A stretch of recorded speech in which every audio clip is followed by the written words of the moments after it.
Se conoce como la Decena Trágica a los 10 días en los que un grupo de militares se levantó en armas contra el gobierno de Francisco I. Madero. En la memoria colectiva quedó como el paradigma de la traición, ya que Victoriano Huerta, que ascendía al poder como resultado de la rebelión, había sido nombrado comandante en jefe 2 días antes por el mismo presidente. Desde los primeros meses el gobierno de Madero había generado antipatías. Por una parte se criticaba su posición moderada. Perdonó la vida de Bernardo Reyes y Félix Díaz tras un contrato de golpe de Estado, y por otro no alcanzaba a llenar las expectativas irreales que tenían diversos grupos para esa primera etapa. A los intentos de sublevaciones le siguieron huelgas y constantes críticas de la prensa, que parecía añorar la paz porfiriana. Las cosas se complicaron aún más cuando el presidente norteamericano William Taft amenazó al gobierno con una intervención armada.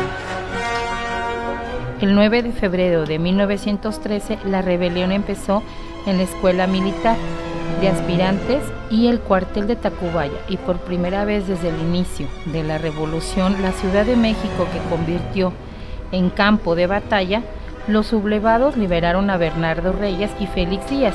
Después se refugiaron en la ciudad, un cuartel militar ubicado en la misma Ciudad de México.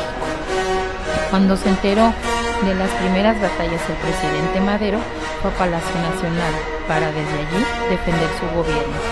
Pero antes nombró comandante militar de la plaza al general Victoriano Huerta, que de inmediato se puso en contacto con los sublevadores y se unió a ellos el 17 de febrero.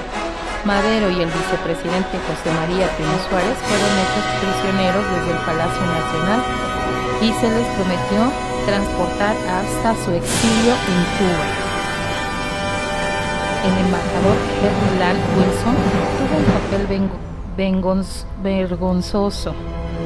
Por una parte, presidente del gobierno de Madero, diciendo que solo él podía evitar una intervención militar por parte de Estados Unidos, y por otra, su coludio con los rebeldes, ofreciendo en la sede del embajador para reuniones entre las diferentes facciones. Allí se decidió que Huerta asumiera la presidencia provisional antes de 72 horas, en lo que se llamó el Pacto de la Embajada. El 9 de febrero, el Congreso se reunió en sesión extraordinaria. Se presentan las renuncias del presidente y vicepresidente ante un Congreso reunido en sesión extraordinaria para aprender cierta normalidad. Se nombró presidente a Pedro Lascurain, miembro de las Relaciones Exteriores. Después de una hora, Lascurain renunció en el récord mundial de la presidencia más corta para nombrar presidente a Victoriano Huerta. En la noche del 22 de febrero se trasladan a Madero y Pino Suárez a la penitenciaría de Lecumberri. En el camino fueron asesinados. Victoriano Huerta permanece en la presidencia 17 meses hasta que fue derrocado.